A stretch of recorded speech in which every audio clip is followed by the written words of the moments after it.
Bueno, pues buenas tardes, aunque ya haya saludado al resto. Hoy vamos a hablar de cómo mueren las estrellas. Vamos a hablar un poco de su vida también, pero vamos a hablar fundamentalmente de cómo mueren las estrellas.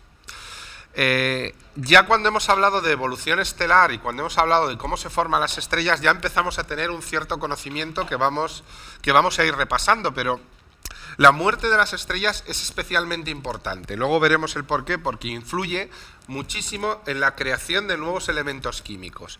Recordáis la semana pasada que decíamos que casi todo el universo, lo repasamos muchas veces, es prácticamente hidrógeno. El 90%, el 90 y tantos por ciento es hidrógeno, un poquito de helio y un menos de un 1% del resto de los materiales. ¿Dónde se forman ese resto de los materiales? En la muerte de las estrellas. Todos los elementos que no sean hidrógeno y que no sean helio se han formado en el corazón de estrellas. Y para que surjan y salgan fuera y por lo tanto formen planetas, rocas, asteroides, personas o gatos, me da exactamente igual, ha sido porque una estrella en el momento de morir ha expulsado todos esos componentes fuera. ¿De acuerdo?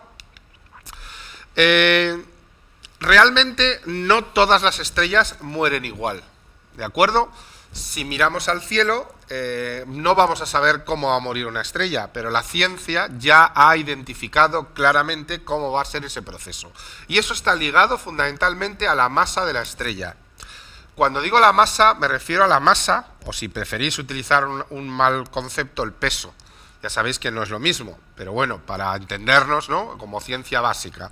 No al tamaño, porque una estrella muy grande no tiene por qué tener una masa muy grande. Puede ser una estrella con una densidad muy baja, un volumen enorme, pero una masa más bien pequeña. ¿De acuerdo? Bueno, en nuestra galaxia hay unos 200.000 millones de estrellas. Y además, ya sabéis que hay polvo y nubes de gas donde se están formando nuevas estrellas todavía. Esta tercera generación o parte de la segunda generación de estrellas, y la primera generación prácticamente o ha muerto o lo estará a punto de hacer.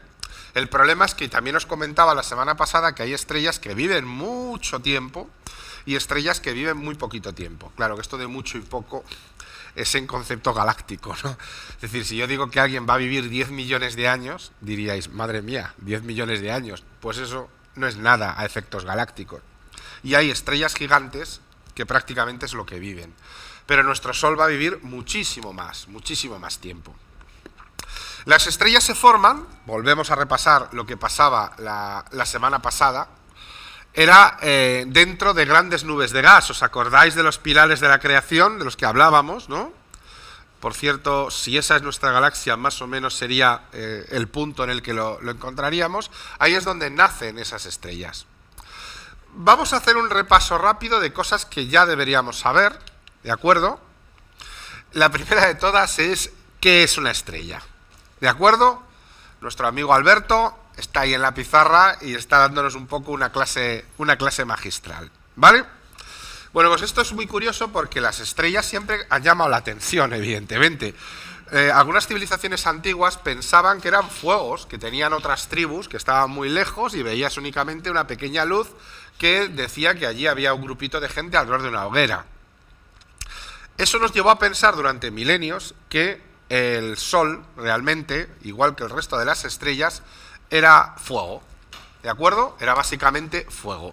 Pero en realidad, si fuera así, para que haya fuego necesitamos oxígeno, porque el fuego en el fondo es un proceso de oxidación, de combustión, ¿de acuerdo? Sin la presencia de oxígeno no puede haber fuego. Lógicamente ya tendríamos un problema bastante claro de que no podría ser un proceso de combustión así. Realmente, si el Sol fuera un enorme tanque de gasolina del tamaño real que tiene el Sol, pues ya veis que duraría poquito más de 7.000 años. Y ya sabemos que el Sol tiene muchísimos más allá de 7.000 años. Por mucho que aquel sacerdote inglés en el siglo XVII nos dijera que Tierra se creó en el 4004 a.C., según lo que había estudiado la Biblia. No había utilizado ningún sistema científico. ¿De acuerdo? Por lo tanto, el Sol evidentemente no quema gasolina. Sabemos perfectamente que no es así. En el siglo XVIII hubo algunas teorías, por ejemplo, Helmholtz, en 1870, propuso que era la propia gravedad la que producía la energía. es decir, el Sol al contraerse, esa enorme masa que se compacta cada vez más, produciría suficiente energía. Es cierto, eso pasa, pero no sería suficiente para explicar la vida del Sol, nos daría para 30 millones de años. Con lo cual, ¿el Sol produce energía mediante contracción gravitatoria? Sí, pero no es la principal del Sol, es una más, ¿de acuerdo? Es muy importante lo que descubren Becquerel y sobre todo el matrimonio Curie, ¿de acuerdo? Descubren la radioactividad por separado, aunque luego realizan una investigación conjunta. Últimamente, en el caso de Madame Curie, me he vuelto un poco al revés, empiezo a ser defensor de su marido, porque ahora resulta que es su ignorado. Ahora, como está muy de moda, parece como que el marido de Madame Curie no descubrió nada, cuando era un científico de altísimo nivel internacional también, ¿no? Entonces ahora, a mí me gusta mucho cuando se dice el matrimonio Curie, porque ambos trabajaban y ambos recibieron aportes muy importantes. Es cierto que Marie Curie tuvo aportes más allá de la radioactividad, mientras que el trabajo de su marido se centró únicamente en este aspecto. Por ejemplo, no sé si lo sabéis, pero los rayos X, las máquinas de rayos X pequeñas, cuando digo pequeñas del tamaño de un camión, fueron desarrolladas por ella. Fue la idea de utilizarlas. Cuando Roentgen descubre ese fenómeno, decide ella construir una máquina para hacer radiografías. Bueno, eso permitió saber la edad media aproximada de la Tierra por la desintegración radioactiva. Los elementos que producen radioactividad podemos saber, según el elemento que es, el tiempo que tardan en que la mitad de sus radioisótopos desaparezcan. Esto se llama periodo de semidesintegración. Entonces, de esa manera podemos calcular la antigüedad de una cosa, porque prácticamente cualquier material emite radiación y en la Tierra encontramos elementos muy radioactivos. Esto nos permitió al matrimonio Curie y a Becquerel calcular que tenía una antigüedad de 5.000 millones de años. Se excedieron un poquito, porque tampoco tenían mediciones muy exactas, pero más o menos podríamos decir que es correcta. Luego, si eso significaría que la Tierra es más antigua que el Sol. Entonces, evidentemente, no podía ser solo la contracción gravitatoria. Ahí había una contradicción muy evidente. Pues fijaros que hasta Hans Bethe, que gana el premio Nobel en el año 67, no podremos afirmar claramente cuál era el proceso. Este hombre, Bethe, es el que descubre el fenómeno de la fusión nuclear interna en el Sol, donde deuterio y tritio, son isótopos de hidrógeno, si os fijáis el deuterio tiene un neutrón y el tritio tiene 2 neutrones, se fusionan formando helio y eso libera una barbaridad de energía. Aquí volvemos, ya sabéis que la energía ni se crea ni se destruye. Entonces, como hay una pérdida de masa atómica al producirse el helio, esa diferencia de masa se libera en forma de energía. Voy a utilizar un ejemplo que por favor no os lo toméis a la pie de la letra, pero para que lo entendamos bien. Yo, por ejemplo, tengo 2 kilos de manzanas que van a ser el deuterio y 3 kilos de peras que van a ser el tritio. ¿De acuerdo? Pero el resultado final de su fusión no pesa 5 kilos, sino 4. ¿Dónde está el kilo restante? Se ha liberado en un fogonazo de energía, tanto de luz visible como de rayos X, rayos gamma, de lo que es todo el espectro de energía. Eso es lo que hace que el Sol funcione. ¿De acuerdo? La fusión nuclear. ¿Dónde se da este proceso también? Pues nosotros lo hemos sido capaces de reproducir ya en las armas termonucleares, por poner un ejemplo, que es un tipo de bomba atómica. Las bombas atómicas iniciales eran bombas de fisión descontrolada, como la de Hiroshima y Nagasaki, pero como somos expertos en inventar formas de matarnos mucho más eficientes y destructivas, pues las bombas termonucleares son 1000 o 2000 veces más potentes o 1.000.000 de veces alguna, que las bombas de Hiroshima y Nagasaki. Si en Hiroshima podíamos destruir 6-7 kilómetros alrededor del punto de impacto, una bomba termonuclear puede transcurrir 20, 30 o 50 kilómetros alrededor del punto de impacto.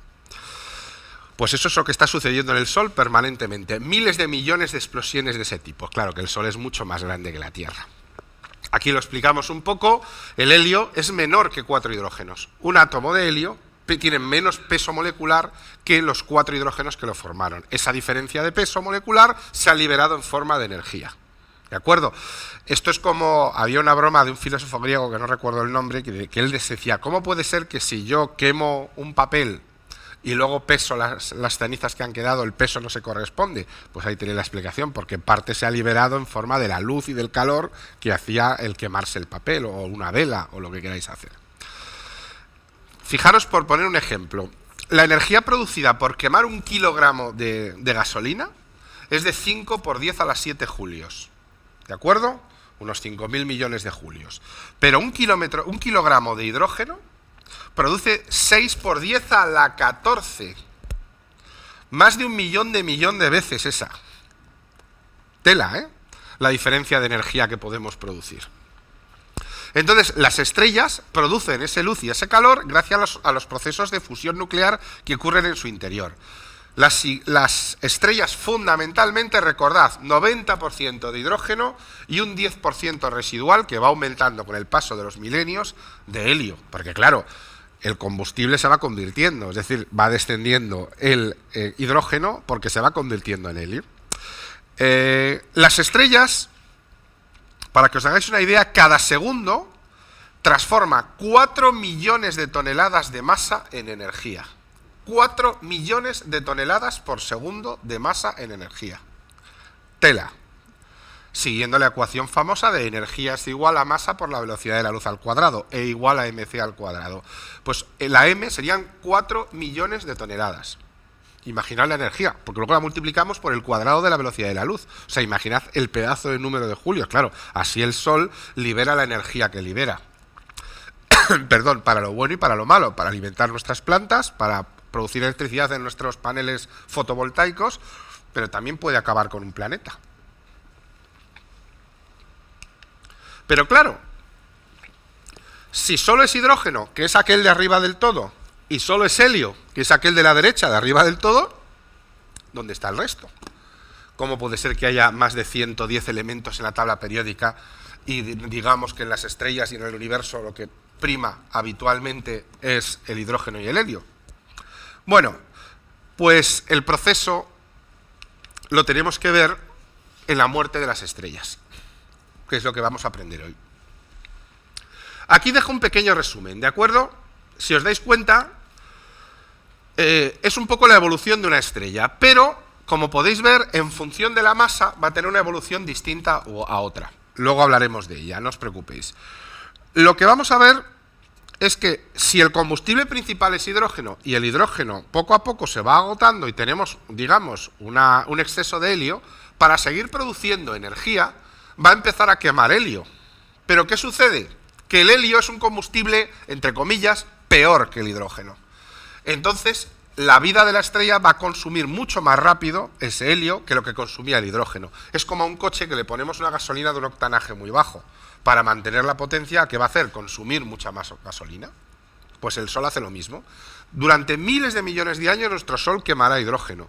Sin embargo, la fase en la que queme helio será súper pequeña, a lo mejor de 1 millón o 2 millones de años nada más, comparativamente al resto de la vida de la estrella, por supuesto. Dime. ¿Las dos cosas juntas se queman? Sí. ¿O cuando se agota el hidrógeno? Sí. Es cuando empieza a quemarse. Sí, se queman, no hay un periodo en que se deja de quemar hidrógeno y empieza a quemar helio, sino que cuando hay un punto de exceso de helio en la estrella, se queman las dos cosas.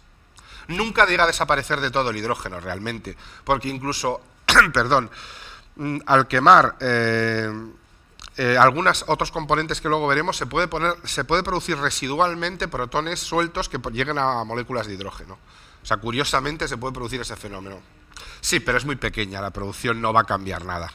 Son gotas de hidrógeno en un mar de muchos otros componentes ya.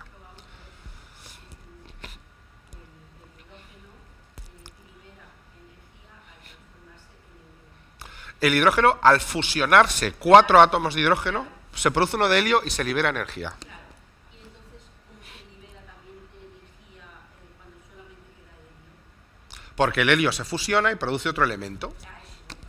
Ahí, luego lo vamos a ver. Sí, lo que vamos a ver es la secuencia de elementos que se van produciendo dentro de la estrella, hasta que llegamos a uno que ya no se puede fusionar, porque para eso necesitamos que en su órbita más externa tenga un número determinado de electrones como máximo. Cuando llegas a uno que ya tiene su órbita entera cubierta de electrones, ese ya no enlaza con nadie, no puede engancharse con nadie. Entonces la estrella ya no puede existir. Recordad que las estrellas sobreviven equilibrando su gravedad, que las hace comprimirse, con las explosiones nucleares que las hace expandirse. Pero tiene que ser la misma fuerza. Si vence una, la estrella, por ejemplo, si vence la gravedad, la estrella colapsa. Si vence la fuerza nuclear que la expande, la estrella explota. Es como un globo. ¿De acuerdo? Yo, si inflo el globo demasiado, vence la fuerza hacia afuera y explota el globo. Si suelto el aire, vence la gravedad y el globo se arruga. Pues en el fondo una estrella funciona de la misma manera. Tiene el punto de equilibrio y siempre busca sobrevivir, casi como si fuera un ser vivo, en ese punto de equilibrio. ¿De acuerdo? Pero llegará un momento que perderá la batalla, antes o después. Cuanto más grande, antes la pierde. Siempre se dice de broma que los chuchos pequeños viven más que los grandes perros, ¿no? Pues a las estrellas les pasa eso. Las estrellas más cutres, más pequeñas y más normalitas como nuestro Sol duran mucho más que las hermosísimas gigantes rojas y azules que vemos por ahí mirando por telescopio. Curiosamente, se irán mucho antes ellas que nuestro propio Sol, que durará muchísimo más.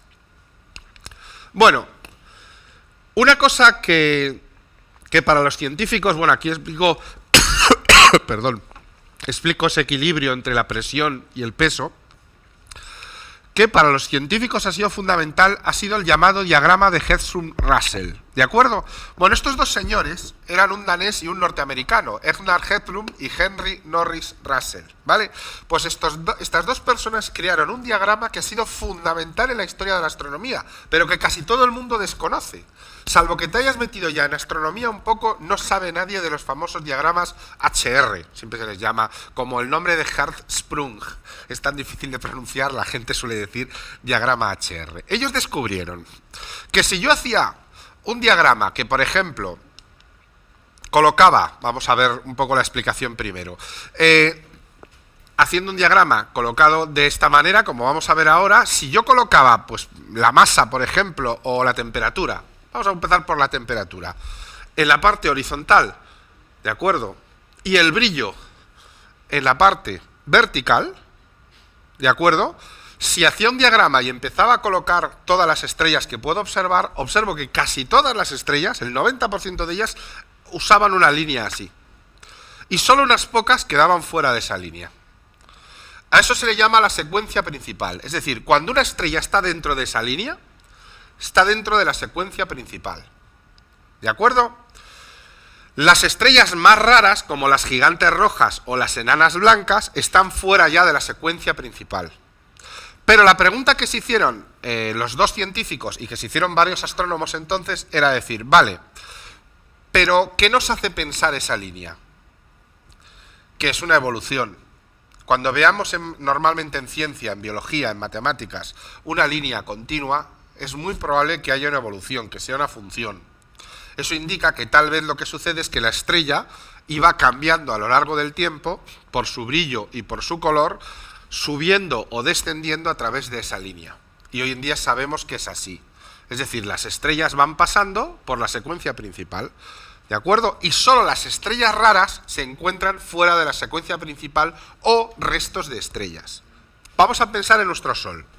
Nuestro Sol, por ejemplo, se encuentra en mitad de su camino, porque ha vivido la mitad de su época, ¿de acuerdo? Entonces, normalmente se asciende por la línea, no es desde descenso. Lo que ha empezado más o menos por aquí no ha sido una enana roja, porque nuestro Sol no lo ha sido nunca, empezó como amarilla, lógicamente, y la secuencia principal le va a llegar hasta una gigante azul. ¿De acuerdo? Y finalmente morirá como una enana blanca. Es que ya estará fuera de la secuencia principal. Si la estrella empieza con otras características, pues irá teniendo otras diferentes. Los diagramas HR son fundamentales en la astronomía. Es una de esas partes matemáticas secretos. Vamos a ver un diagrama HR real, ¿de acuerdo? Esto es un diagrama HR real de todos nuestros vecinos, ¿de acuerdo? Os dais cuenta que casi todas las estrellas que conocemos, Vega, Sirio, Regulus, Altair, Procyon, la estrella de Barnard, están en la secuencia principal. Sin embargo, las gigantes que conocemos, como Rigel, Beltegus, Antares, están fuera, porque son gigantes. Y esas tienen unas características especiales.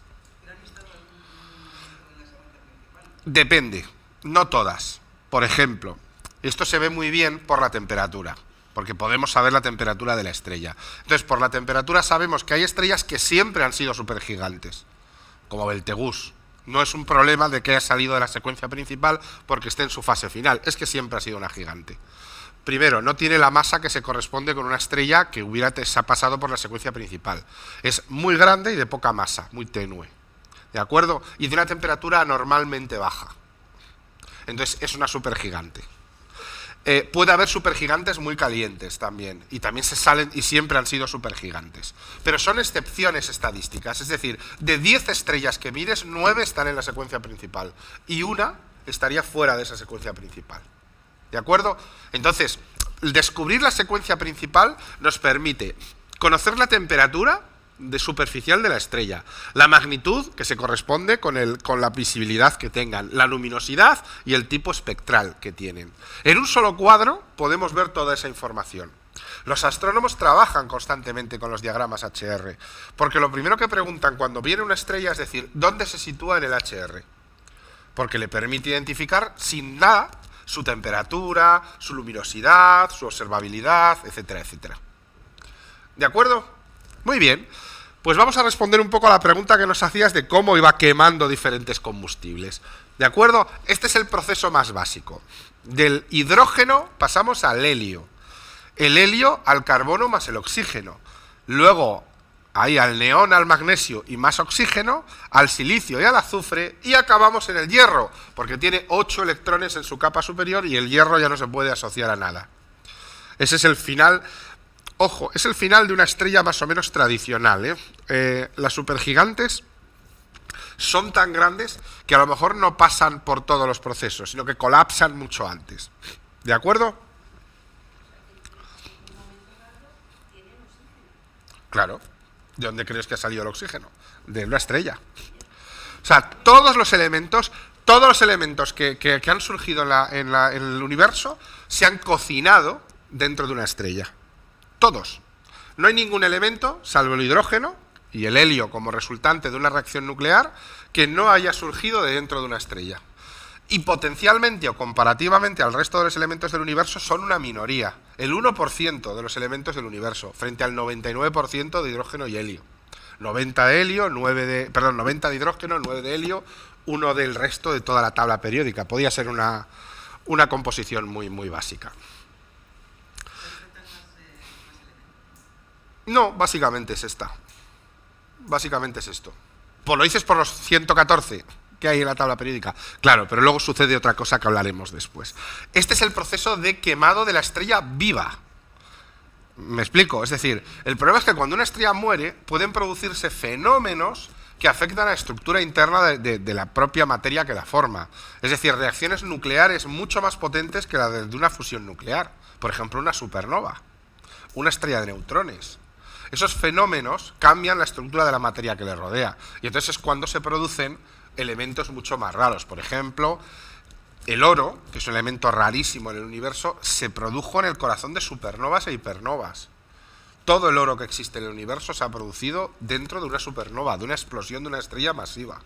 Solo una explosión de una supernova puede producir incluso ahora de una hipernova, algo más potente todavía que una supernova. ¿De acuerdo? Bueno, pues mientras continúa ese proceso de fusión nuclear, se sigue en la secuencia principal, se sigue dentro del diagrama de la secuencia principal. Pero cuando se va agotando, esas estrellas se salen de la secuencia principal. Hablo de las estrellas normales, ¿no? Digamos un poco de las más normales. Aquí, por ejemplo, lo que suele suceder son las gigantes rojas. Lo que empieza a crecer, crece, se vuelve más rojiza, pero ojo, la masa sigue siendo la misma. Si yo aumento el volumen y la masa se mantiene, la densidad de la estrella disminuye. Entonces son estrellas técnicamente más tenues. Por ejemplo, cuando pase por la fase de gigante roja, aunque nuestro Sol más que rojo va a ser más azulado, pero bueno, se comerá Mercurio, se comerá Venus por el tamaño y probablemente engulla también a la Tierra. No lo sabemos seguro, pero el final de nuestro planeta, pues ya lo hemos comentado, que seguramente sea pues acabar así cocinados en el interior de nuestro Sol mientras se va formando esa fase de gigante roja en el que 3 helios producen un carbono. ¿Y aquí se libera energía? Sí, pero mucho menos que el proceso anterior. Son estrellas mucho menos energéticas y le va a durar muchísimo menos el combustible. Recordad, 4 hidrógenos, un helio, 3 helios, un carbono. Este sería el siguiente proceso. 100 millones de grados en el interior del Sol, en el núcleo. Tened en cuenta que allí la temperatura aumenta no solo por reacciones nucleares, sino por lo que decíamos antes, por compresión gravitatoria también, energía que sale de la propia gravedad. ¿De acuerdo? Brillará mucho y será mucho más grande, pero no será necesariamente mucho más caliente. Aquí tenemos, por ejemplo, una imagen de una de las estrellas. Fijaros, la órbita de Júpiter es del tamaño de la estrella. Esta estrella, si la colocáramos dentro del sistema solar, llegaría a Júpiter. Bueno, esta sería la evolución de nuestro Sol. Perdonad que sea un gráfico tan cutre, pero es que lo hice un poco a mano dibujando encima. La flecha indica cómo va a funcionar nuestro Sol, es decir, va subiendo, ahora mismo está aquí, una masa solar, yo creo que durará un poquito más, luego saldrá fuera gigante roja, pasará por gigante azul y al final acabará como enana blanca. Ese será el proceso que siga nuestro Sol, ¿de acuerdo? No es un final muy espectacular porque no tiene esas explosiones de supernovas, ni de novas, ni de nada.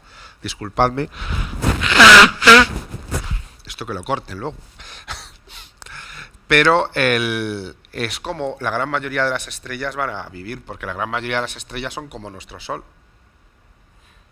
Y realmente lo raro son estas gigantes azules y gigantes rojas, que no sean un producto de la muerte de la estrella por su propia vivencia, ¿no?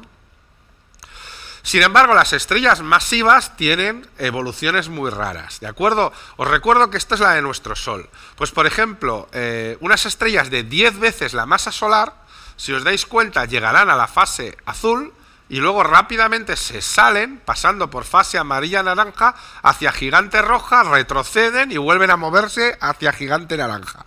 O una estrella de 30 veces la masa del Sol acabará como una supergigante roja prácticamente en línea recta, es decir, no tienen un desarrollo. Si os dais cuenta, el desarrollo del Sol es mucho más largo, va a vivir mucho más tiempo, su flecha es mucho más larga. Sin embargo, las gigantes tienen flechas muchísimo más cortas y procesos muy raros de cambios rápidos. Luego veremos qué significan esos cambios. Aquí, por ejemplo, tenéis un estudio del tiempo de vida de las estrellas en función de su masa. Cuanto más masa tiene, menos viven. ¿De acuerdo? ¿Y cómo mueren? Pues básicamente, esto lo he copiado de internet y tiene la palabra hoyo negro que me hizo muchísima gracia. Me hizo gracia, pero hasta enorme. Nunca lo había oído y luego me he dado cuenta mirando en internet que en Sudamérica le llaman hoyos negros, no le llaman agujeros negros, son hoyos negros, ¿no? Enanas blancas, estrellas de neutrones, estrellas de quarks, luego explicaré qué es esto porque esto es bastante novedoso hoy en día, y los agujeros negros. Básicamente es como mueren las estrellas. Esas 4 opciones, de las cuales hay una que todavía no hemos visto de una manera directa, pero que intuimos que es real, que son las estrellas de quarks. Luego explicaremos un poco por qué. ¿Os acordáis que antes he puesto este mismo gráfico como resumen? ¿De acuerdo? Bueno, luego lo podréis ver con calma, o sea que aquí no hace falta que nos quedemos. Enana marrón, sí. Es que hay un científico alemán que las llama Coffee Stars, porque, bueno, es muy gracioso el hombre. No os he contado una cosa, ¿os acordáis de Beth, del que había desarrollado, el que descubrió o teorizó la parte de la fusión nuclear, ¿no? Cuando escribió su tratado, pues este era un hombre muy gracioso, era un hombre muy pequeñito, muy feo, pero enormemente gracioso. Entonces él dijo, joder, yo me llamo Beta, y lo que hizo fue buscar a Gamow, a George Gamow, y a Dave Alpha, Alfie, vamos, en este caso era Alfie su apellido, para presentar el trabajo como Alfie, Beta y Gamma. Y oye, yo creo que les hizo mucha gracia y estuvieron a punto de darle el premio Nobel a los 3 y tuvieron que explicar a los otros 2 que no habían participado para nada, que simplemente les había llamado para poner el nombre y que cuando la gente viera, ah, mira qué gracioso, Alfa, Beta, Gamma. Pero bueno. Bueno, vamos a avanzar un poquito en la muerte de las estrellas, ¿no? Aquí vamos a ver algunos fenómenos que vais a ver lo importantes que son. Veréis esos puntos de un brillo, estamos hablando de toda una galaxia vista en infrarrojo y vemos puntos que brillan enormemente. ¿De acuerdo? Es un brillo exageradísimo para un brillo de una estrella y sin embargo es una estrella la que está brillando ahí. pero brilla con tal potencia porque la estrella está siendo destruida por una enorme explosión. ¿De acuerdo? Aquí hablamos de novas y de supernovas, ¿de acuerdo? En todas estas estrellas vemos un punto brillante. Aquí, por ejemplo, se distingue, es que no se refleja aquí, se distingue el punto claramente debajo. Esta fue en el año 2003, en el 2001, en el 2002 y en el 2004.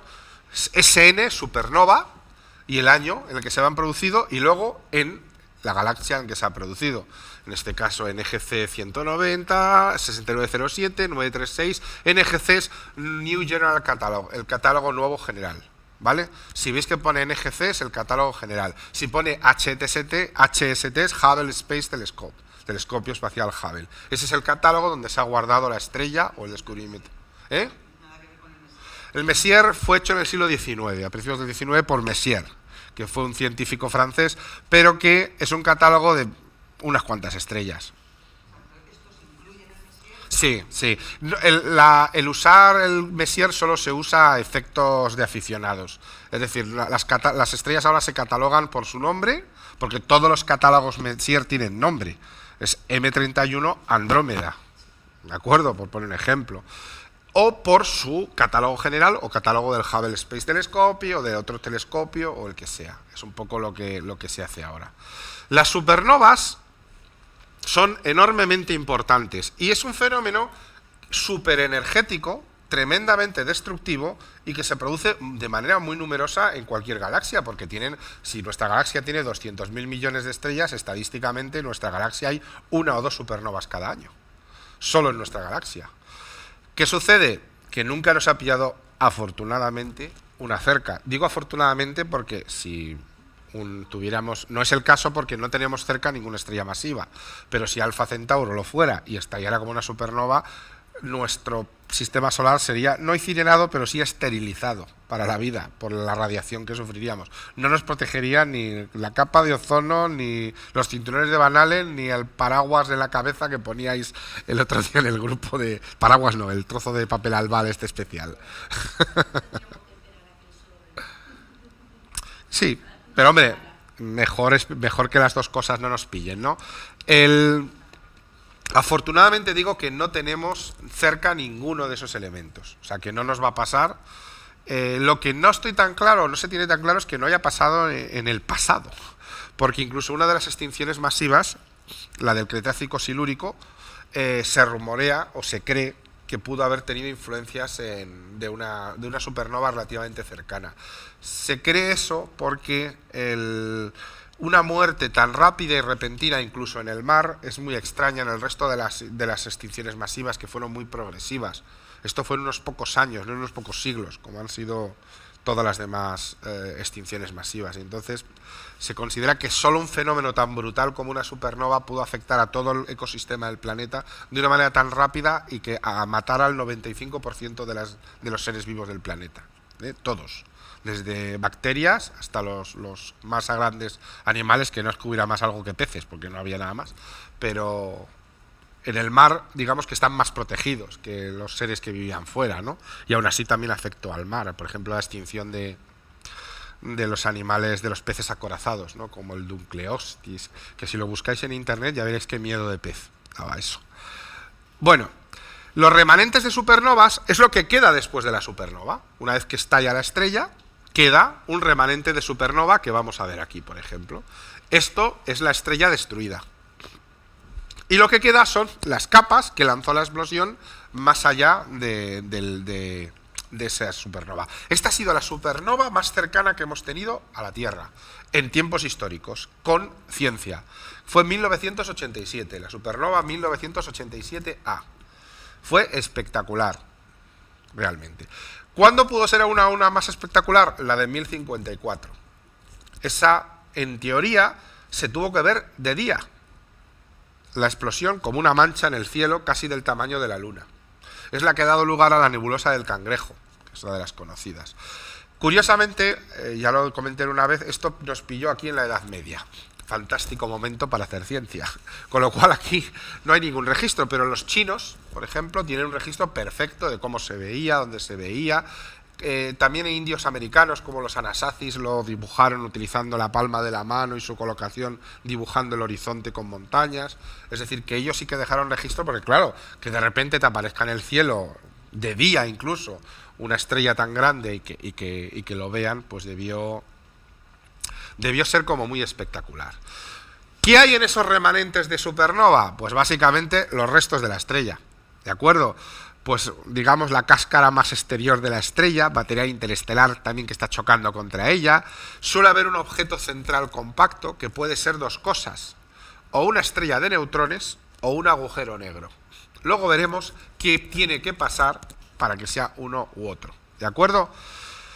Una nebulosa sincrotrónica quiere decir que está sincronizada tanto físicamente por gravedad como también por momento de par magnético y todo lo demás, ¿de acuerdo?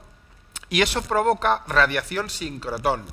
La radiación sincrotón es una radiación que se produce cuando gira algo que tiene un campo magnético o electromagnético muy fuerte, expulsa por los polos energía. Recordad efectivamente la regla del tornillo, ¿de acuerdo? Que es en 3 dimensiones, con lo cual hay uno de los dedos, que estos serían el ángulo que forman campo magnético y el campo eléctrico, y ahí se produce el otro, ¿de acuerdo? Esto hace que aparezcan, si vemos un poquito, al revés, estos chorros, ¿de acuerdo?, que se producen expulsados desde los polos correspondientes a los restos de la estrella. Se llaman jets relativistas o jets de energía, y es radiación sincrotón, ¿de acuerdo?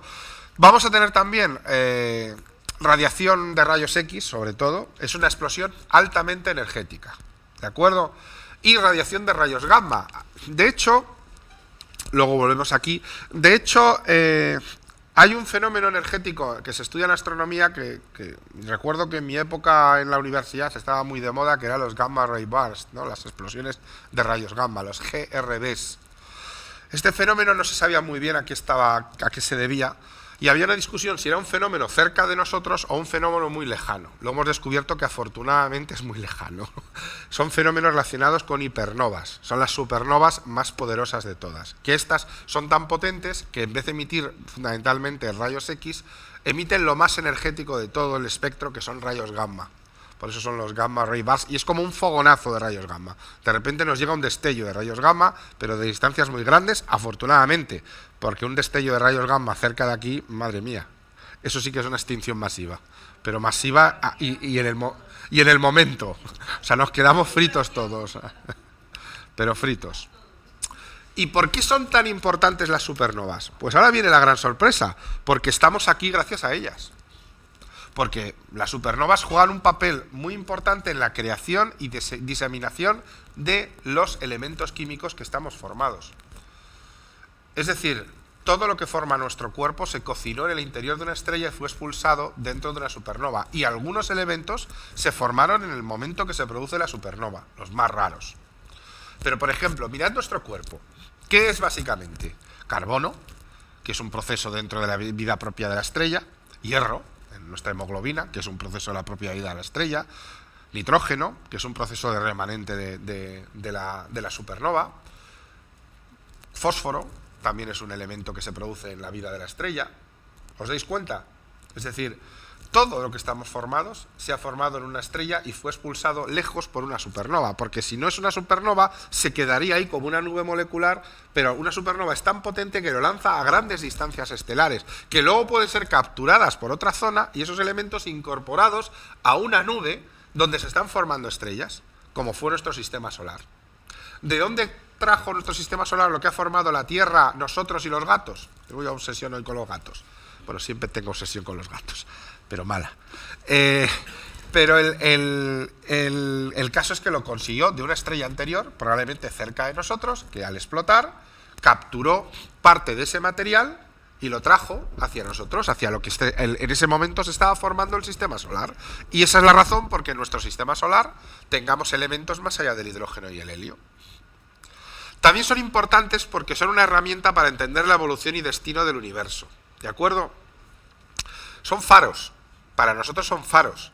Porque como podemos medir muy bien cómo son las supernovas, cuando las vemos en distancias galácticas nos permiten confirmar la distancia a esas galaxias. Lo que inicialmente utilizábamos, aquellas famosas variables cefeidas, que solo funcionan para galaxias cercanas, las supernovas son tan brillantes que nos permiten verlas a distancias muchísimo mayores, lo cual es muy importante.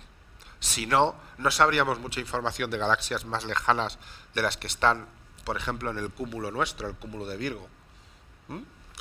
También son importantes porque controlan los cambios químicos del universo, por lo que hemos dicho, crean y destruyen elementos químicos. Utilizan, destruyendo algunos para crear otros.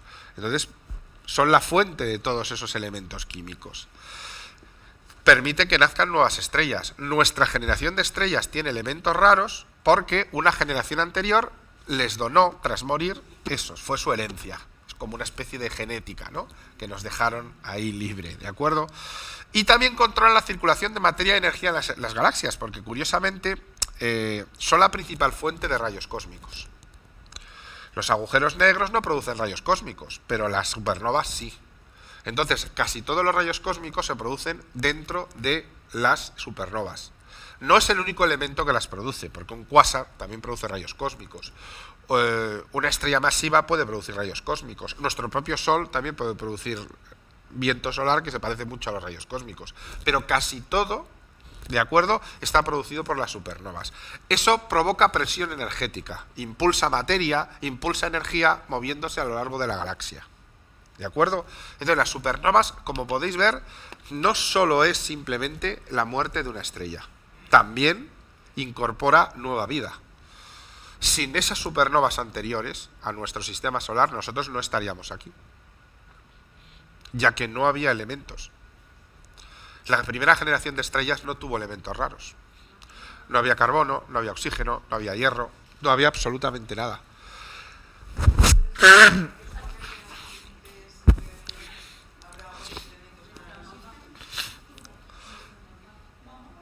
A ver, el problema que tenemos ahora es que de la tabla periódica somos nosotros los que estamos incorporando ya elementos que no existen en la naturaleza, generándolos en generadores, en aceleradores de partículas. Evidentemente la naturaleza los puede remedar en una supernova, sí. Pero hay unos ciertos límites de combinación de elementos, sobre todo porque algunos llegan a paredes que no pueden combinar, porque tienen 8 electrones en su última capa. Pero si tú te fijas en la tabla periódica, todavía hay huecos. Esos huecos se pueden rellenar. Cuando la tabla periódica sea un cuadrado completo, se habrán rellenado todos los huecos y todo el sistema será estable. Hay quien dice que para que pasara eso tendría que el universo durar mucho más también. Pero que en las supernovas luego se generan nuevos elementos, seguramente. No digo que no. Ahora, también te digo que sabemos cómo van a ser, porque como podemos rellenar el hueco, va a tener tantos protones, tantos neutrones, tantos electrones, pues sabemos cómo van a ser. Es decir, no van a ser sorpresas ni elementos raros, sino variaciones de lo que ya conocemos. Y como conocemos las características, porque curiosamente los huecos están en la zona media, conocemos los extremos, ¿de acuerdo? No nos van a sorprender. Sabemos hasta dónde pueden llegar, por un lado, por más electronegativos a menos electronegativos, sabemos cómo van a ser, o al revés, de menos a más electronegativos, ¿de acuerdo? Bueno, entonces, aquí tenemos, por ejemplo, una imagen tomada en alta densidad desde el Observatorio de Wisconsin de la energía, sobre todo, que se libera en diferentes longitudes de onda cuando miramos el universo a gran escala alrededor de la Tierra. ¿De acuerdo? Como veis, es muy poco isotrópica, es decir, es como todo muy aleatorio, ¿no? Hay zonas donde hay mucha acumulación de energía. Claro, este perfil, miramos la Vía Láctea, estamos viendo el perfil de la Vía Láctea, ahí acumulamos muchísimas más cosas, luego en el resto, pues mucho menos. Pero todo ese aporte de energía que se produce fuera de lo que vemos en la Vía Láctea está aportado fundamentalmente por las propias supernovas, porque va a ser hidrógeno, hidrógeno ionizado, nubes moleculares. ¿De dónde han salido esas nubes moleculares con elementos raros? De las supernovas, de las estrellas muertas. Polvo interestelar, ¿de dónde ha salido ese polvo? De los remanentes de esas supernovas. Nebulosas nebulosas planetarias, pues se están formando planetas. ¿De dónde han sacado los elementos de las planetas? De las supernovas. Remanentes de supernovas, de las propias supernovas, ¿no? Y luego quedarían los rayos cósmicos, que también fundamentalmente los producen las supernovas. Campos magnéticos. ¿Cuáles son los campos magnéticos más intensos? Los que se producen dentro de esas supernovas, también, por esa radiación sincrotrónica, ¿de acuerdo? Y si hay encima una estrella de neutrones, vamos ya, eso sí que produce un campo electromagnético que no veas. Y eso es lo que va llenando el medio intergaláctico. O sea que muchas veces pensamos, "Buah, si lo de las supernovas es como una cosa poco importante, es como se muere una estrella". Uf, es como el universo crece. Y lo hace de forma cíclica, como los hindúes decían el eterno retorno. Esto tiene trampa, luego lo hablamos, ¿no? ¿De acuerdo? De la supernova se forman burbujas calientes de hidrógeno atómico que forman nubes moleculares, que forman nuevas estrellas, que por combustión estelar forman elementos pesados, que explotan en supernovas y vuelve el círculo a girar. Pero claro, cada vez que el círculo gira se pierde energía. Esto no es un motor de combustión eterna. Lógicamente, cada vez va quedando menos lugar para la formación nuevas de estrellas. El universo se sigue expandiendo, nos vamos alejando, ¿de acuerdo? Pero fundamentalmente es una rueda que se alimenta así. Las estrellas que mueren dejan elementos que permiten el nacimiento de nuevas estrellas, que a su vez morirán y dejarán un elemento para nuevas estrellas, y así hasta que el universo obtenga material para poder trabajar. Como podéis ver, los hindúes algo sabían de esto, seguro. Bueno, aquí tenemos un remanente de supernova bastante conocido, y esto es lo contrario, los famosos pilares de la creación que hablábamos el otro día, donde aquí no es que crezcan estrellas, sino, nacen estrellas, o están naciendo estrellas, mejor dicho. Otra nube molecular, también formada por remanentes de supernovas, más nubes moleculares, de unos colores preciosos y bonitos, pero todo eso se cocinó dentro de supernovas. Como podéis ver, la nebulosa de la Laguna, busquemos lo que busquemos, incluso cuando miramos la distribución de polvo en la Vía Láctea, como podéis ver, se agrupa fundamentalmente en el perfil que vemos de la propia Vía Láctea. Gran parte de todo ese polvo también se ha formado dentro de supernovas. La nebulosa Cabeza de Caballo, que está otro nacimiento, en este caso nebulosa de absorción, ¿de acuerdo? Y hay un fenómeno que tiene mucho que ver, por cierto, con esto que vamos a ver aquí, que es muy curioso, y aquí os voy a dar una cosa que casi nadie sabe fuera de los ámbitos de astronomía, que son los glóbulos de Bock. Los glóbulos de Bock, que es una cosa rarísima, son manchas que parecen manchas en el cielo cuando miras con una estrella. En realidad estamos viendo una nube molecular oscura, ¿de acuerdo? Dentro se está produciendo una formación de estrellas o de alguna estrella, pero todavía no ha alcanzado la masa para producir calor ni energía, y entonces es tremendamente oscura. Esto lo desarrolló Helmut Bock, que era un científico alemán, y hoy en día pues ahí veis algunas fotos, ¿no?, de los famosos glóbulos de Bock, que suelen ser muy pequeños. Aquí os voy a enseñar unos cuantos más, fijaros. Casi dan miedo, porque parecen un agujero en el universo. Pensamos como, ahí no hay estrellas. No, es que hay un objeto oscuro que tapa el fondo de estrellas. Es una nube oscura. Me parece que hay un demonio ahí dentro, y mejor no entremos ahí, pero es una nube oscura. Si os dais cuenta, en radiación, según miremos en diferentes radiaciones, se va viendo algo más de la nube. ¿De acuerdo? Es la misma nube, pero ahí el número os dice en micrómetros, la longitud de onda a la que estamos mirando. Y aquí otro glóbulo oscuro, medido en visual y utilizando infrarrojos. Esto es del IRAC, del Infrared Austral. Sí, bueno,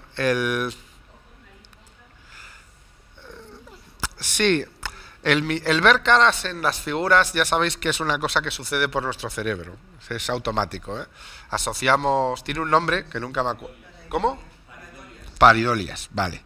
Es nuestro cerebro automáticamente asocia algo que se parezca, ¿no? Y los rostros es una cosa muy típico, no es nada raro, ¿de acuerdo? Y más glóbulos oscuros. Este es un fenómeno muy poco conocido, los glóbulos de Bock, ¿de acuerdo? Y lo quería dejarlo ahí porque esto es para presumir ya de nivel de conocimiento. O sea, no te creas que todo el mundo sabe, incluso dentro de divulgación, lo que es un glóbulo de Bock. Yo muchas veces digo, si queréis impresionar a alguien, digo, estuvimos el otro día hablando un poco de glóbulos de Bock y de su influencia ahora mismo en la creación de estrellas, y te y se quedan un poco como, ostras, digo.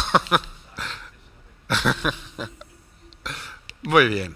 Bueno, de hecho, lo que nos permite ver, si miramos un glóbulo de Bock y utilizamos la espectrografía en diferentes longitudes de onda, podemos ver que hay hielo de agua, alcohol metílico, gas metano, silicatos, más hielo de agua en otra longitud de onda y hielo de CO2. Es decir, que vamos, que hidrógeno solo ahí no hay. Evidentemente eso viene de una supernova anterior que provocó toda la aparición de todo eso. El alcohol metílico es el alcohol, tiene carbono, ya sabéis, los alcoholes es, si cogéis el metano y le quitáis el CH4 y le quitáis un hidrógeno, le ponéis un grupo OH, ahí tenéis el alcohol metílico, el alcohol de la madera. Luego está el etílico, que es el de beber, que se tiene 2 carbonos. Por cierto, si bebéis alcohol metílico, como mínimo os quedáis ciegos, o sea que no os lo recomiendo.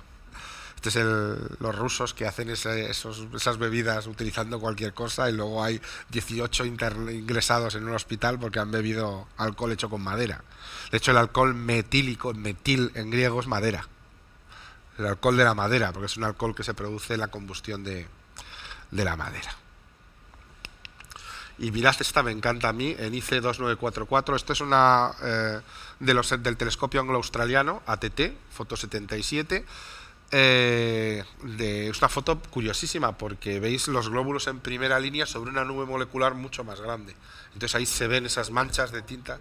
Sí, esas manchas parecen manchas de tinta que las han tirado encima de la propia nebulosa, ¿no? Los glóbulos de Bock son mucho más pequeños, por eso no llama nebulosa, le llama glóbulos, ¿no? Es un fenómeno como bastante curioso. Aquí también hay uno que no se ve tanto, por ejemplo, esta foto que está hecha en 2 micrones, es una foto, la podría haber puesto más grande, es una foto muy chula, una foto muy bonita. Esta la tengo yo en un póster que compré allí en Estados Unidos y me gustó mucho, una foto que le tengo mucho aprecio, me parece muy...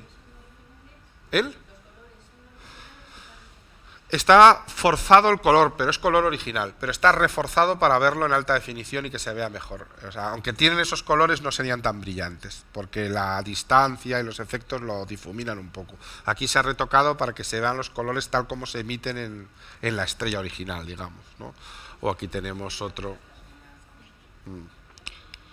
Bueno, vamos a repasar, ¿vale? Porque hemos hablado de muchas cosas, vamos a ir repasando, ¿vale? Y lo vamos a hacer con dibujos, que todo es mucho más fácil. Bueno, las estrellas, es una combinación de presión y gravedad. La presión la quiere aplastar, la gravedad la quiere aplastar, y la presión de la energía nuclear la quiere expandir. Mientras haya equilibrio, la estrella sobrevive. Si no, o colapsa o explota, ¿de acuerdo? Y aquí tenemos que distinguir las estrellas de 3 tipos, básicamente. Las que tienen de 1 a 8 veces el tamaño del Sol, es decir, nuestro Sol, y hasta 8 veces nuestro Sol. Las estrellas entre 8 y 20 soles, es decir, la masa, no hablo del tamaño, que aquí quizá no lo he expresado correctamente, debería hablar de la masa, y las estrellas que son de más de 20 veces o 20 veces la masa de nuestro Sol. ¿De acuerdo? Aquí... lo que sucede en las gigantes es que el núcleo de la estrella llega al fenómeno de hierro, ese que os decía que ya no se puede convertir en otra cosa.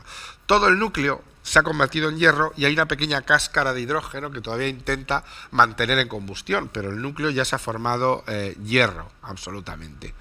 Esto no tiene nada que ver con las estrellas como nuestro Sol, ¿de acuerdo? ¿Os ha recordado? Esto sería como morirá nuestro Sol, por cierto, ¿de acuerdo? Expulsará el 90% de su funda y se quedará con su núcleo, que será la enana blanca. ¿De acuerdo? Básicamente es una estrella de protones, es decir, es una estrella formada únicamente por los protones de los elementos que quedaban como residuo final. Esta estrella tiene una masa de densidad muy alta y que pesa enormemente. ¿De acuerdo? Nada comparado a las de neutrones, pero bueno. Aquí tenemos otro caso muy ejemplo, la nebulosa del reloj de arena. Sí. La nebulosa del ojo de arena es también una nebulosa planetaria. Por lo tanto, estrellas entre 0,8, es decir, entre la masa del Sol, para redondear, hasta 8 veces la masa del Sol, expulsan todas sus capas, creciendo y expulsando capas, destruyendo los planetas más cercanos, si tienen planetas, y acaban como una enana blanca que tiene una masa de menor que 1,4 veces la del Sol, pero un radio apenas de 6.000 kilómetros. Si condensamos tanta masa en un radio tan pequeño, la densidad es altísima. 6.000 kilómetros es básicamente el tamaño de la Tierra, un poquito más pequeña que la Tierra. Nuestro Sol es cierto que ha expulsado mucha parte, pero todavía es mucho más grande que la Tierra y de repente se comprime más pequeño que la Tierra. Entonces, claro, un trozo de esa masa pesaría toneladas. O sea, un trocito sería una densidad tan alta que eso pesaría toneladas. ¿De acuerdo? De hecho, yo creo que tengo aquí, sí, es como un elefante. Una cucharadita de café es el peso de un elefante, más o menos, por lo que entiendo. Pero claro, hay enanas blancas por todas partes. Esa foto del Hubble, lo que está redondeado con un círculo blanco, todo esto, son enanas blancas. ¿Por qué? Porque las estrellas más habituales son como el Sol. Entonces, ¿qué cadáveres vamos a encontrar de estrellas más habitualmente? Las enanas blancas, por todas partes. Miremos donde miremos, está lleno de estrellas de este tipo. Queda la nebulosa planetaria que se va dispersando, difuminando por efecto de los rayos cósmicos y del viento de otras estrellas que generen, y al final queda la enana blanca. ¿Pero qué pasa? Esa es una pregunta muy buena, ¿qué pasa con la enana blanca? Porque resulta que el protón, no sabemos su proceso de desintegración como partícula. Dura tanto que todavía no hemos detectado desintegraciones del protón de manera natural. ¿Eh? No. No. Bueno, te he dicho un no y tampoco sabemos a dónde pasa, porque como no hemos detectado ese proceso, porque no ha pasado el suficiente tiempo. Si se confirma la teoría de muerte energética, sí que sería así. Pero también hay una teoría que dice que las enanas marrones son estrellas fallidas como Júpiter. Esas son las dos corrientes que hay ahora. Si dura lo suficientemente el universo para que se desintegren los protones que forman la enana blanca, acabaría como una enana marrón, porque acabaría como una estrella sin ningún tipo de energía, solo con un cascarón compuesto de restos de los pocos materiales que quedan, aún más condensado que la propia estrella blanca, enana blanca. Pero como no lo sabemos, porque es que no hemos detectado ninguna desintegración natural de un protón. Todas las hemos hecho en laboratorios, pero nunca hemos detectado y se han hecho experimentos y no hay manera. Con lo cual pensamos que la vida media del protón puede ser mucho mayor que la vida del universo. Por lo menos de lo que llevamos de vida del universo. Entonces, claro, de momento las enanas blancas siguen ahí.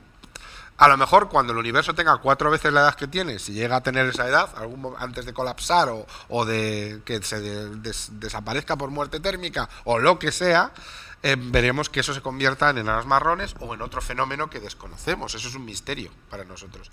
Los protones son altamente estables, a diferencia de otras partículas. Con lo cual, de momento, ninguna enana blanca se ha convertido en otra cosa. No le ha dado tiempo. No ha pasado suficientemente tiempo para que se descompongan esos protones. Evidentemente pasa, porque podemos descomponerlos. En un laboratorio, un acelerador de partículas lo hace, pero no de manera natural. No, son puramente teóricas. Lo que pasa es que ahora estamos descubriendo planetas que son super Júpiteres, para entender de alguna manera, pero no son estrellas. Están en una especie de limbo intermedio. Y hay gente, hay una corriente ahora de los últimos años que piensan que tal vez esas enanas marrones son esos abortos estelares en los cuales no se ha llegado al tamaño suficiente. Pero yo por lo menos no sé si hay una decisión de momento sobre el tema. Yo creo que no. O sea, no se sabe muy bien lo que son. Hay unos objetos raros que no sabemos muy bien cómo definirlos porque no son estrellas, pero son muy grandes para planetas y se componen de lo mismo que las estrellas. Y tampoco sabemos qué pasará a largo plazo con las enanas blancas. Ahora, la cosa empieza a complicarse cuando ya nos pasamos de las 8 masas solares y nos vamos de 8 a 20 veces masas del Sol. Aquí sucede algo, que fusionan todos los elementos, son tan pesadas que por contracción gravitatoria todos los elementos que se han ido formando, el carbono, el oxígeno, el neón, todo se fusiona en el núcleo. ¿De acuerdo? Llega un momento que se acumula tantísima energía en el núcleo, pero ya no hay nada, ¿de acuerdo?, que lo mantenga estable, porque se ha acabado completamente el combustible. Entonces, el núcleo colapsa. Ha vencido la gravedad. Aquí ha vencido la gravedad. Ya no hay ningún combustible y el globo se deshincha. Y aquí no es que se deshinche, es que se empieza a comprimir esto. Y aquí suceden dos posibilidades. Lo primero, por cierto, el colapso del núcleo se produce en 0,1 segundos. 0,1 segundos. Es instantáneo, de repente sucede y colapsa el núcleo. Al colapsar el núcleo se forma una estrella de neutrones, con las estrellas que van de 8 a 20 masas solares. Es decir, los protones los expulsa, los electrones los expulsa con la explosión de la supernova, evidentemente, y se quedan solo los neutrones, que es el otro componente. ¿De acuerdo? Y esto, además, hace que sea una materia aún más condensada todavía, porque son mucho más pequeños. Y esto provoca que si antes hablábamos de que una cucharilla pesaba unas pocas toneladas, ahora ya nos vamos a unos pocos cientos de miles de toneladas.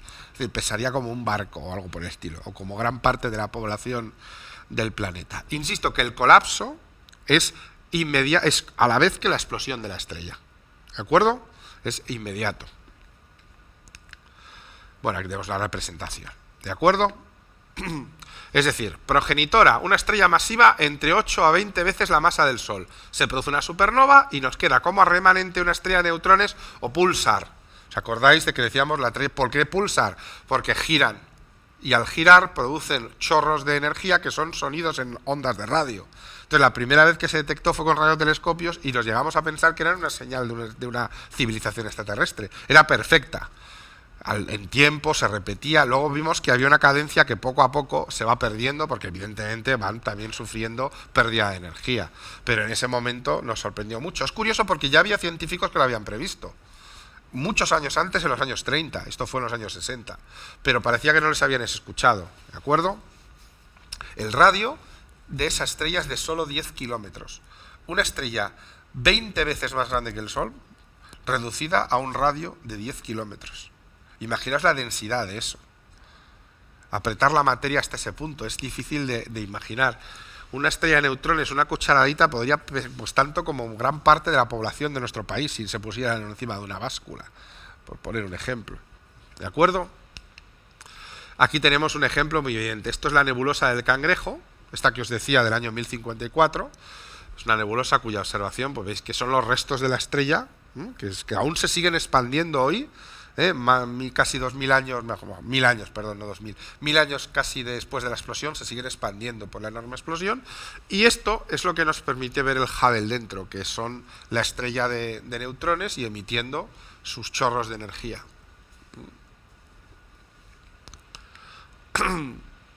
Y esto es la supernova de Tycho, que es precisamente la de 1987, en rayos X con Chandra, del resto de la supernova. Es una supernova que estaba todavía explotando, está todavía expandiéndose, luego será como la otra, pero aquí todavía, como fue hace muy poco, la explosión todavía está empezando. ¿Os dais cuenta? Es curioso, estamos viendo explotar la estrella.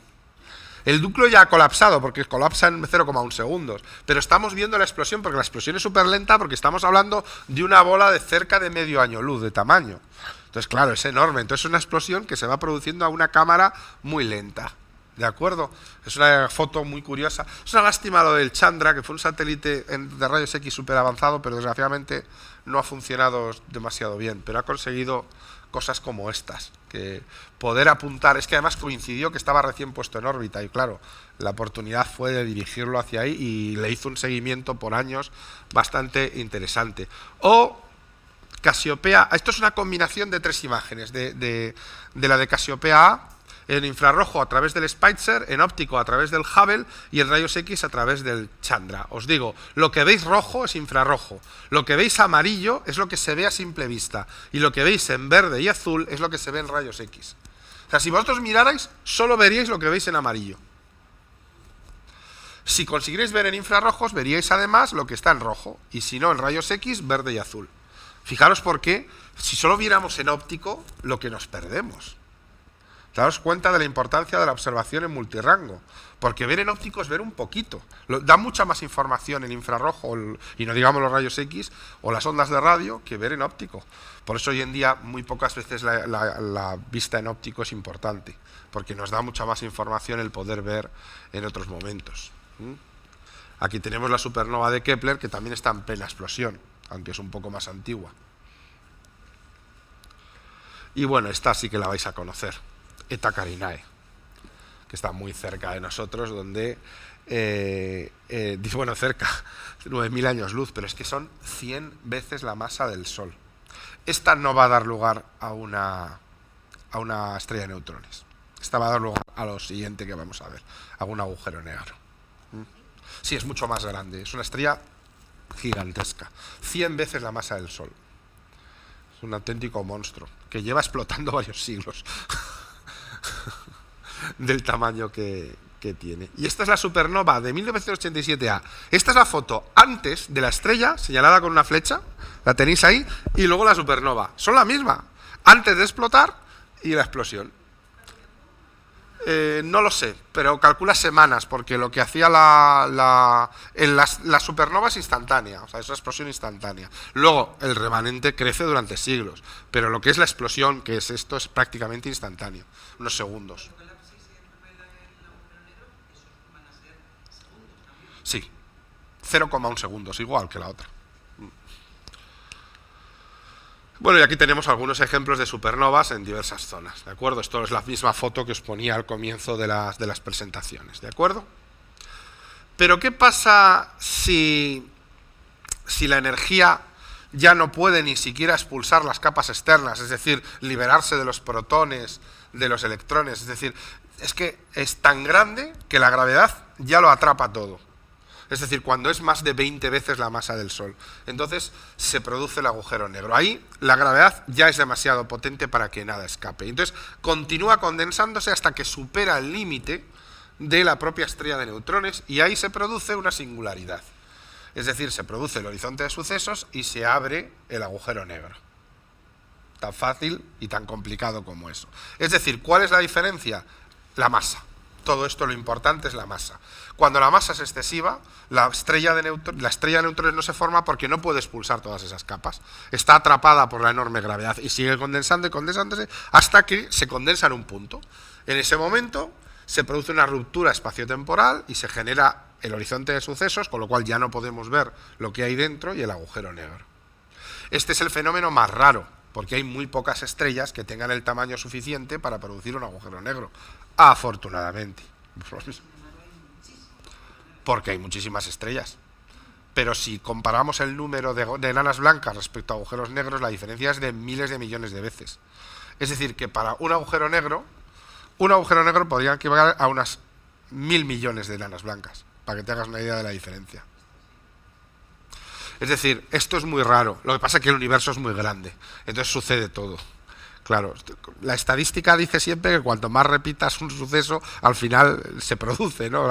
Si tú quieres sacar un 6, tira 1000 veces el dado, que seguro que en una se te sale un 6. Ahora, tirar 2 veces y que te salga un 6, pues, bueno, hay posibilidades, pero no es lo habitual, ¿no? Pues aquí lo mismo sucede, hay muchas estrellas y hay muchos agujeros negros, y también hay agujeros negros que no se forman de estrellas, como los núcleos galácticos. Esos no se han formado por una estrella. Es un agujero negro formado en el núcleo de una galaxia. O sea, no es lo mismo. Es un agujero negro mucho más grande, mucho más masivo, pero solo se produce en los núcleos galácticos. También está muy lejos de los otros, afortunadamente. ¿De acuerdo? Todo esto hay que ser muy afortunado, ¿de acuerdo? Y bueno, pues el agujero negro se traga todo, ¿de acuerdo? Pero ya sabéis que también produce energía por efecto también sincrotrónico, en este caso la radiación de Hawking. Hoy comentabas, por ejemplo, con el tema de la entropía interna de un agujero negro. No sabemos cuál es la entropía interna de un agujero negro, pero lo que Hawking dijo inicialmente, que podría ser limitada y haber una violación de la segunda ley de la termodinámica, en los últimos años de su vida y en sus últimos libros se desdijo. Y opinaba que podría haber liberación en forma de energía térmica alrededor del núcleo, pero siempre del agujero, pero siempre en forma de radiación de Hawking. Pero como no hemos ido nunca a un agujero negro, pues tampoco lo podemos saber. Insisto que de los agujeros negros lo que sabemos no es del agujero, sino de los efectos que causa el agujero negro, al tragarse todo en el disco de acreción. Ahí podemos saber su radio, su masa, su temperatura, pero porque vemos los efectos. Es como ver el remolino de agua en un sitio. Dices, mira, qué pedazo de remolino. Mira, mide 2 metros, se traga a 10 metros por segundo todo el agua, sí, pero no sé lo que hay dentro del remolino porque no me atrevo a meterme. O no puedo. Pues aquí todavía peor. ¿De acuerdo? Pero en el fondo su origen es simplemente por la masa de una estrella. Recordadlo, porque es muy fácil. Hasta 8 veces la masa del Sol morirá con una expulsión de capas, crecimiento en diversas fases de supergigante y con una enana blanca, finalmente. De 8 a 20 masas solares morirá como una supernova y con una estrella de neutrones rotando. Y de más de 20 masas solares morirá como un agujero negro.